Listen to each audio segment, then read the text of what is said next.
This is the BBC Home Service. Here is the news. The end of the war in Europe was officially announced by Mr. Churchill at 3 o'clock this afternoon in a broadcast from 10 Downing Street. He said, "Yesterday morning at 2:41 a.m. at General Eisenhower's headquarters, the representative of the German High Command and Government signed the act of unconditional surrender of all German land, sea and air forces in Europe to the Allied Expeditionary Force and to the Soviet High Command. Today, this agreement will be ratified and confirmed in Berlin, where Air Chief Marshal Tedder and General de Lattre de Tassigny will sign on behalf of General Eisenhower, and Marshal Zhukov will sign for the Soviet High Command. Hostilities will end officially at 1 minute after midnight tonight, Tuesday the 8th of May.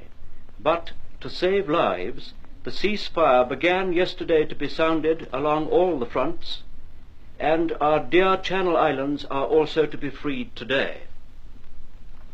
The Prime Minister's statement said the Germans were still resisting the Russian troops, but if they continued after today, they would be attacked from all quarters by the Allies. It wasn't surprising that on such long fronts, and with the disorder of the enemy, the commands of the German High Command shouldn't have always been obeyed at once. But that was no reason for withholding the news of the unconditional surrender, nor should it prevent us from celebrating today and tomorrow as Victory in Europe days. "Today, perhaps," said Mr. Churchill, "we shall think mostly of ourselves. Tomorrow we shall pay a particular tribute to our heroic Russian comrades, whose prowess in the field has been one of the grand contributions to the general victory." Prime Minister ended, "Our gratitude to all our splendid allies goes out from our hearts in this island and the British Empire. We may allow ourselves a brief period of rejoicing, but let us not forget for a moment the toils and efforts that lie ahead. Japan, with all her treachery and greed, remained unsubdued. The injury she had inflicted on Great Britain and the United States and other countries, and her detestable cruelties, call for justice and retribution. We must now devote all our strength and resources to the completion of our task both at home and abroad. Advance, Britannia! Long live the cause of freedom! God save the King!"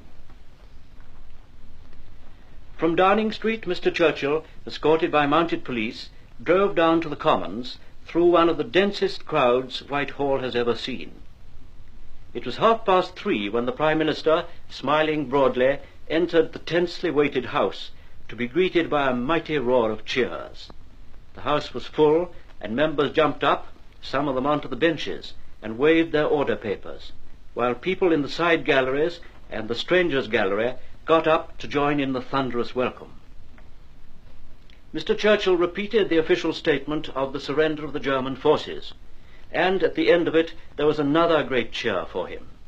He went on to speak of his deep gratitude to the House of Commons, which had proved itself the strongest foundation for waging war that had ever been seen in the whole of our long history. "I recollect well," Mr. Churchill continued, "that at the end of the last war, more than a quarter of a century ago, after the House had heard the armistice terms, it did not feel inclined for debate or business, but desired to offer thanks to God, and I therefore beg to move that this House do now attend the Church of St. Margaret, Westminster, to give humble and reverent thanks to Almighty God for our deliverance from the threat of German domination." And Mr. Churchill explained that this was the identical resolution which was moved after the last war. The House of Commons then went in procession to St. Margaret's and later adjourned. Just before joining the procession, Mr. Churchill crossed the chamber and shook hands warmly with members of the opposition. A statement similar to Mr. Churchill's had been made in the House of Lords by Lord Woolton, and after it the Lords went to a Thanksgiving service at Westminster Abbey. The Prime Minister had lunch with the King and Queen at Buckingham Palace. Later he and members of the War Cabinet and chiefs of staff were received by the King, who congratulated them on the victory. Mr. Churchill went on to the balcony with the King and Queen and the princesses before he left the palace. Early this evening, vast crowds gathered in Whitehall and started shouting, "We want Churchill! We want Winnie!" And just before 6, he walked out onto the balcony of the Ministry of Health building. A deafening roar went up. With his cigar at an aggressive angle, the Prime Minister gave the V sign, and the crowd roared, "Good old Winnie!" The Prime Minister tried to speak, but at first couldn't make himself heard. His colleagues on the balcony with him signalled for silence, and in a minute the vast audience was uncannily quiet. In a strong, firm voice, the Prime Minister said, "God bless you all. This is your victory, the victory of the cause of freedom. In all our long history, we have never seen a greater day than this. Neither the long years, nor the dangers, nor the fierce attacks of the enemy have weakened the resolve of the British people. This is your day, and yours too," the crowd roared back. "God bless you all," Mr. Churchill repeated. "God bless you too," replied the people.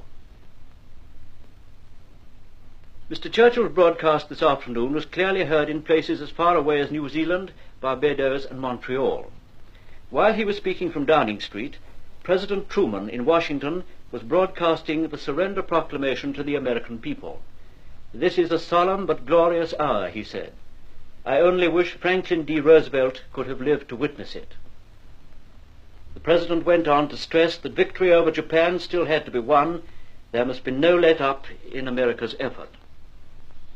France also heard the surrender proclamation this afternoon in a broadcast by General de Gaulle. He sent brotherly greetings from the French people to their gallant allies and to all those men and women in the world who had suffered and worked that the cause of liberty and justice might prevail. At home, the whole country has been celebrating the day in thanksgiving and rejoicing.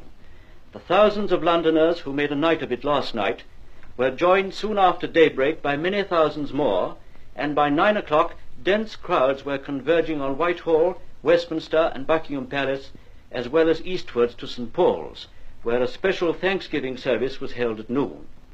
The King and Queen listened to Mr. Churchill's broadcast in their private apartments at Buckingham Palace, and then went out onto the balcony with the two princesses to greet the cheering crowds. Reports from other big cities repeat London's story of Thanksgiving services in cathedrals and churches, of huge crowds in the street to hear Mr. Churchill's speech relayed by loudspeakers, and of gay processions, songs and cheers, flags and favours, bands, dancing, whistles, rattles, and bonfires. As a tailpiece to Victory Day, we give you Britain's weather on the day that it happened. That's something you haven't heard about since the war began. Victory Day started with violent rainstorms in many districts, but most of the time it's been sunny and very warm. And here is tonight's weather forecast. There will be sporadic rain over the whole country, with thunder in places, but there will be bright intervals in most districts. The weather will continue warm, except on the northeast coast, where there will be local fog. Outlook for Thursday: unsettled, local thunder, and somewhat cooler. There's also news today of a long-lost friend, the Large Depression.